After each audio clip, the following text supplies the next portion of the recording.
The Fourth Industrial Revolution, review buku saya pagi ini yang sangat pagi. Saya mencoba untuk merubah beberapa setting ya. Saya sedang mencoba setting ini.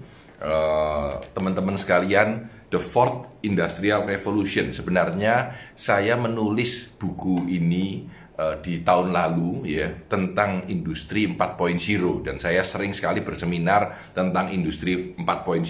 Kalau kita melihat perubahan-perubahan yang terjadi dengan begitu cepat, begitu hebat. Kalau revolusi industri 1.0 itu merubah tenaga manusia dengan tenaga uap atau tenaga mesin. Itu yang pertama sekali ya. 1700 sekian ya. Lalu revolusi industri 2.0 itu merubah apa yang biasanya dilakukan dengan satu orang itu menjadi banyak orang. Jadi contohnya ada conveyor belt ya, jalan sehingga orang bisa membuat sesuatu, mobil atau apa ya. Di sana ditandai dengan adanya listrik ya. Lalu pemotongan daging sapi itu yang mulai ya. Jadi sapi itu memotongnya pakai conveyor belt. Itu revolusi industri 2.0. Revolusi industri 3.0 itu adalah mulainya adanya komputer ya. Jadi komputer mulai ada, itu revolusi industri 3.0 bagi teman-teman semua. Lalu revolusi industri 4.0. Nah, ini yang sekarang terjadi ya. Jadi komputer dan lain-lain sudah mulai jalan. Nah, sekarang ini big data terjadi, kehidupan kita mulai berubah, ada mobil tanpa sopir dan seterusnya. Dampak dari industri 4.0 itu 3 hal. Velocity, breadth, dan sistem impact. Velocity itu kecepatannya, breadth and depth itu kedalamannya perubahan ya. Dan yang ketiga itu sistem impact. Jadi impactnya terhadap kehidupan kita itu luar biasa banget ya. Nah, banyak sekali hal-hal yang berubah dan banyak sekali pekerjaan-pekerjaan yang akan diambil alih oleh teknologi ya. Impact-nya itu ada 4 di dalam bisnis kita. Yang pertama, harapan pelanggan berubah. Yang kedua, ya, semua produk akan mengalami perubahan yang sangat luar biasa. Harapan pelanggan yang berubah sekali. Yang kedua, yang besar itu adalah, saya cari dulu, ya. Customer expectation, terus kolaboratif, innovation terjadi, new operation model terjadi, enhance data in a computer terjadi ya. Nah, lalu terjadilah 3 driver besar, yaitu kalau Anda lihat ya, 3 driver terbesar di dalam hal ini adalah physical, digital, dan biological. Saya ulangi, physical, digital, dan biological. Jadi fisik kita berubah, fisik barang berubah, elemen produk berubah, ya semuanya berubah ini ya, physical. Digital berubah, di mana sekarang handphone jadi gampang, teknologi jadi berubah dengan cepat ya. Lalu biological, tubuh kita dengan segala elemennya, obat, terus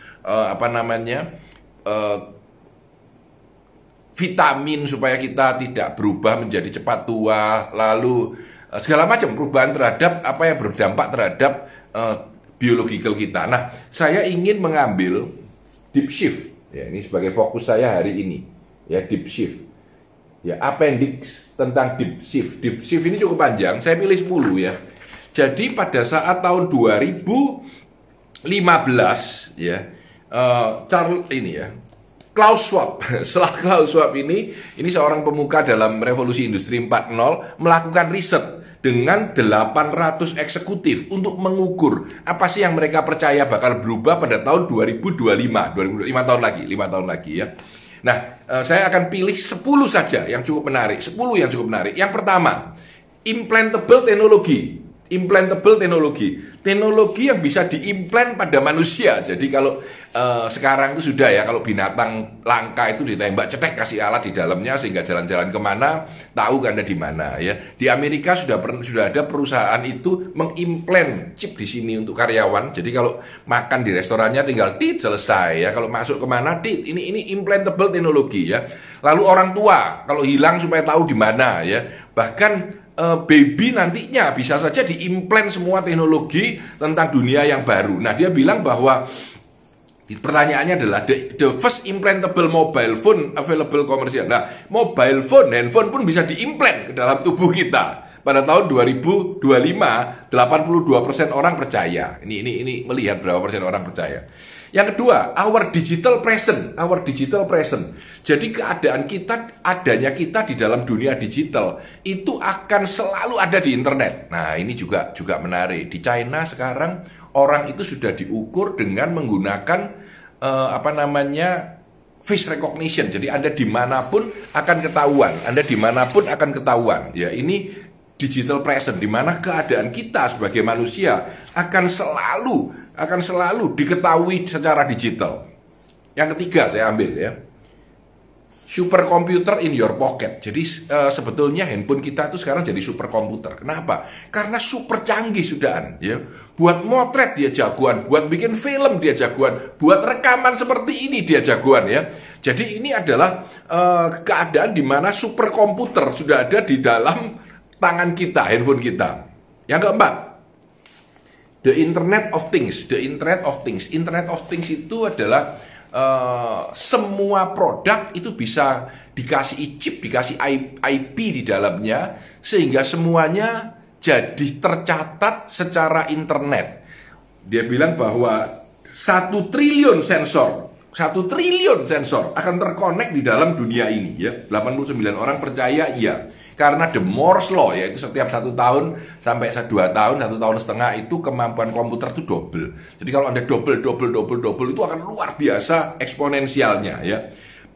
Jadi akan ada banyak sekali barang-barang kecil di dalam kulkas Anda. Semua ada IP-nya. Mana yang sudah dipakai, mana yang tidak, mana yang habis sehingga perlu order lagi. Semuanya itu memakai IP dan ini akan mempunyai impact yang luar biasa banget ya.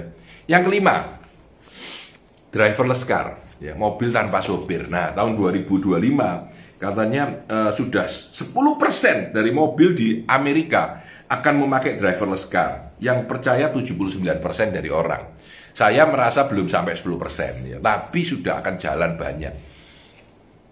1,5 tahun yang lalu, saya di Las Vegas sudah mencoba mobil driverless car.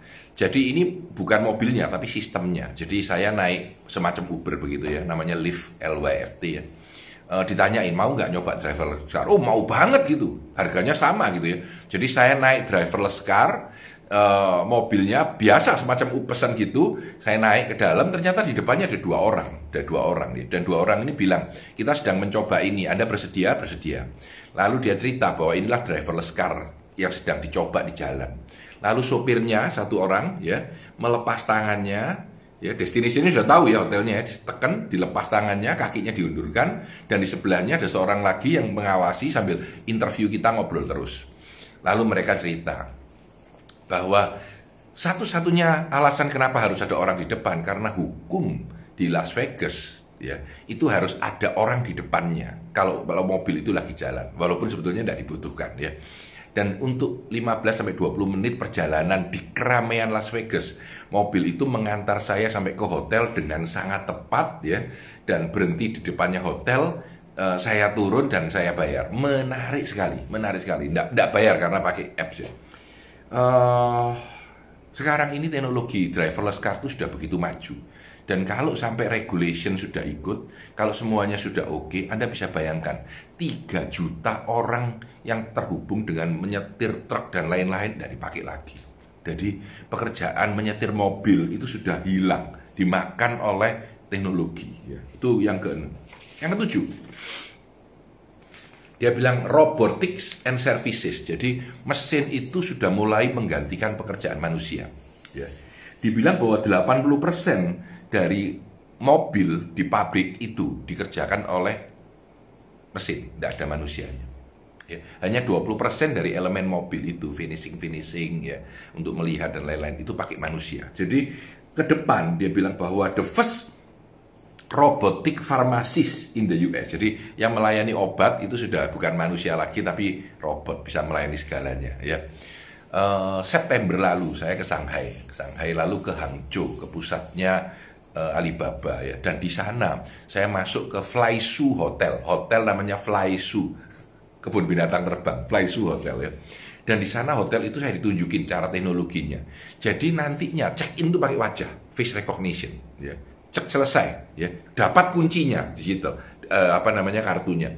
Tapi kalau Anda masuk kamar, kalau Anda yang register, Anda tinggal lihat atas ada kameranya dan pintunya ceklik buka sendiri, Anda tinggal buka, ya. Lalu ada yang melayani minuman keras, wine dan koktail, itu robot semua. Ada orangnya. Ordernya harus pakai handphone. Kalau nggak bisa order, ya. Melayani es krim itu pakai mesin juga, ya. Dan supermarket di Amerika, di China, di Hangzhou ya, sudah pakai teknologi semua, tidak pakai manusia sama sekali. Jadi disebut robotic and services. Manusia itu akan mulai digantikan, ya, oleh robotic dan services. Job losses akan terjadi, ya.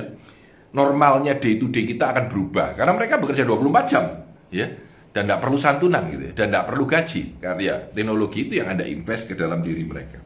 Yang kedelapan, Bitcoin and the blockchain. Jadi Bitcoin dan blockchain ini juga majunya luar biasa. Dia bilang 10% dari global gross domestic product sudah berjalan di atas teknologi blockchain. Yang percaya cuma 58%. Saya juga nggak percaya kalau pada tahun 2025 hal ini sudah terjadi tipping point-nya. Saya tidak percaya. Tapi saya percaya bahwa blockchain teknologi sudah akan berkembang luar biasa, ya. Karena apa? Semua data dimasukkan dalam blockchain. Memang blockchain itu membutuhkan banyak komputer bekerja sama karena servernya sama-sama servernya, ya. Lalu di situ kalau satu ini nakalan atau dihack, yang lain akan mengambil alih. Jadi nggak bisa dihack lagi, ya. Datanya itu akan saling melindungi, ya. Ini disebut blockchain, ya. Nah, kekuatan blockchain ini akan dipakai untuk mengurus KTP, untuk membuat hak tanah, untuk membuat jelasnya tuh pemindahan uang, untuk membuat banyak sekali elemen dalam government dan di dalam kedataan kita.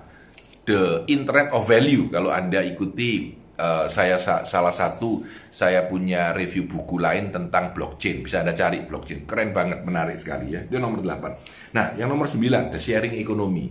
The sharing economy ini bilang bahwa ekonomi kita akan semakin sharing, semakin berbagi gitu. Jadi sekarang sudah mulai, ya, Airbnb sudah terbiasa, walaupun kena COVID jadi berhenti, ya, kasihan. Airbnb sudah 10 tahun berbisnis, kena COVID setengah mati dia sekarang. Tapi apartemen saya di San Francisco, kalau saya tidak sedang berada di San Francisco, itu kayak saya sewakan melalui mana? Airbnb. Jadi masuk ke Airbnb, orang itu melihat cocok, dia tinggal sewa, Airbnb menengahi, ya, lalu Anda sudah bisa menjualnya. Ini sharing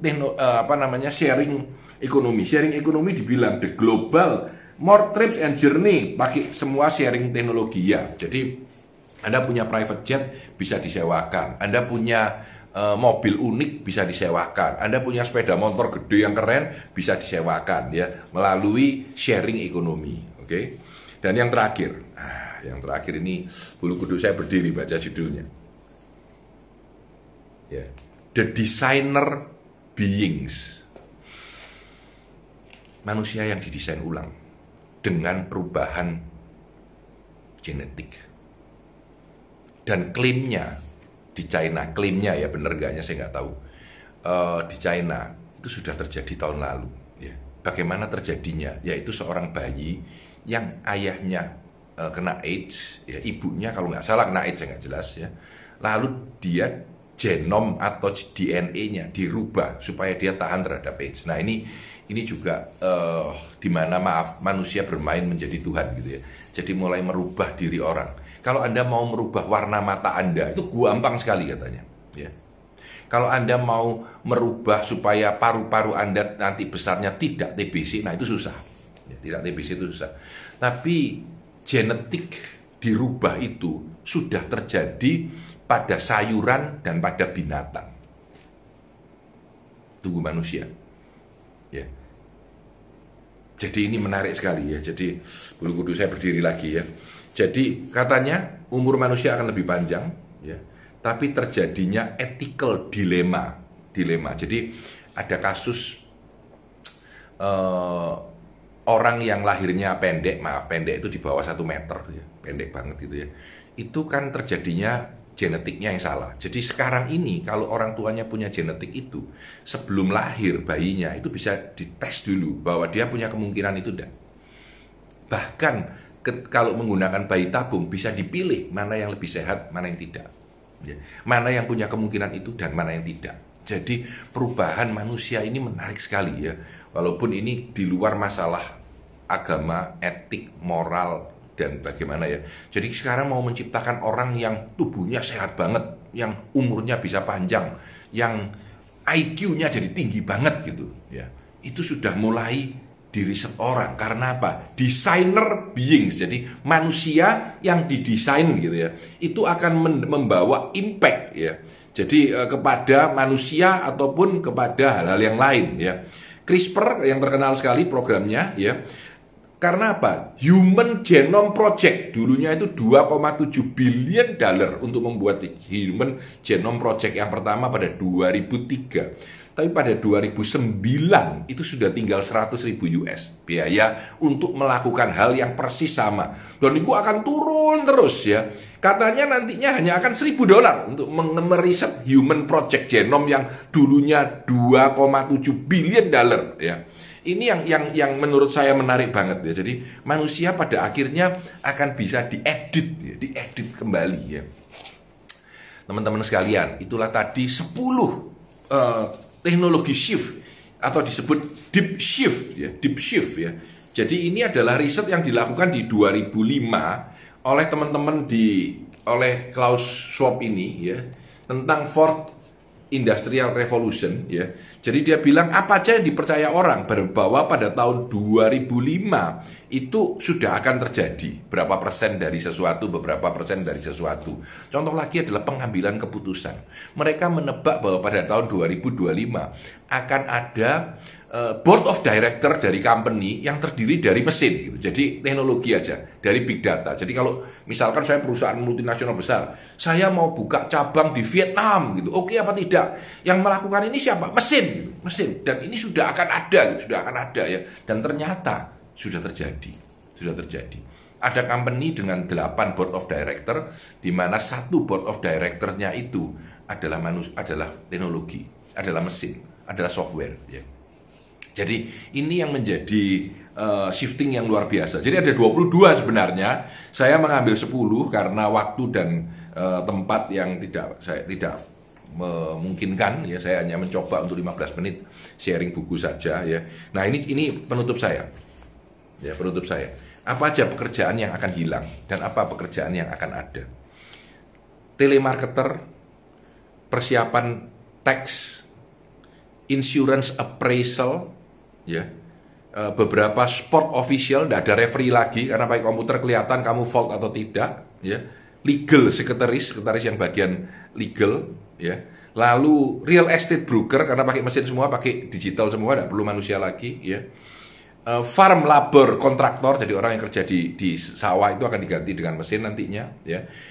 Ya. Dia bilang bahwa administratif assistant, legal, medical, eksekutif, ya. Courier, messenger, ini semua pakai mesin, pakai robot dan lain-lain untuk ngirimnya. Nah, apa yang susah untuk digantikan oleh robot? Ya, ini menarik ya. Mental health, jadi orang yang psikolog, psikiater nggak bisa diganti dulu sama mesin, masih jauh katanya. Ya.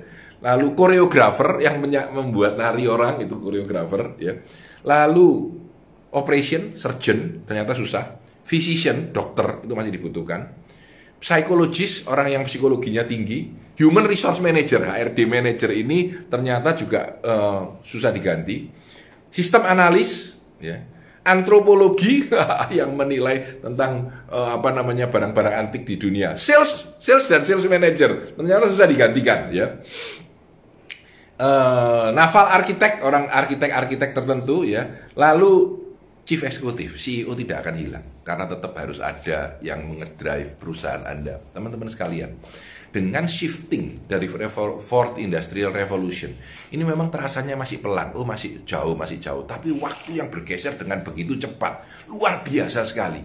Salah satu contoh yang paling simpel aja, sopir itu dulu harus memahami kota baru bisa nyetir. Sekarang nggak butuh lagi, dengan teknologi handphone saja, yang harganya 2 juta aja, sopir baru di kota baru sudah bisa jadi sopir yang punya kemampuan driving dan kemampuan knowledge of the city dengan begitu baik, hanya melalui sebuah handphone dan dan sebuah handphone, dari sebuah handphone dan semua software aja. Teman-teman sekalian, inilah shifting yang terjadi pada the fourth industrial revolution, ya. Saya mencoba setting pagi sekali, ya. Saya memakai setting ini. Saya tadinya agak malu, masa iya pakai lampunya matanya jadi 5 gini. Kalau dilihat gini kelihatan ya. Tapi ini juga untuk memberi dampak efek bahwa kita masuk di dalam teknologi baru, the fourth industrial revolution. Maka saya mencoba melakukan setting ini untuk pagi ini melakukan book review dengan keadaan yang agak berbeda, menghentak kembali bahwa ini yang akan terjadi, hidup kita akan berubah, pattern interrupt, kita akan terinterupsi dengan pattern-pattern baru di dalam kehidupan kita. Saya berharap setidaknya ini bisa memberi inspirasi kepada teman-teman untuk mau bergerak maju, berubah, dan memberikan sebuah semangat positif pada kehidupan yang segera berubah ini. Kita harus menjadi bagian dari perubahan, jangan ketinggalan dan menjadi pioner atau orang yang terdepan dalam menghadapi perubahan ini untuk memakainya sebagai sukses kita di masa yang akan datang. Saya Tanadi Santoso dengan The Fourth Industrial Revolution, ya, review dan inspirasi buku pagi ini, yang waktunya pun saya rubah, settingnya pun saya rubah, dan tempat screen, model, saya coba untuk berubah. Terima kasih semuanya, salam sukses selalu untuk kita semua. Thank you.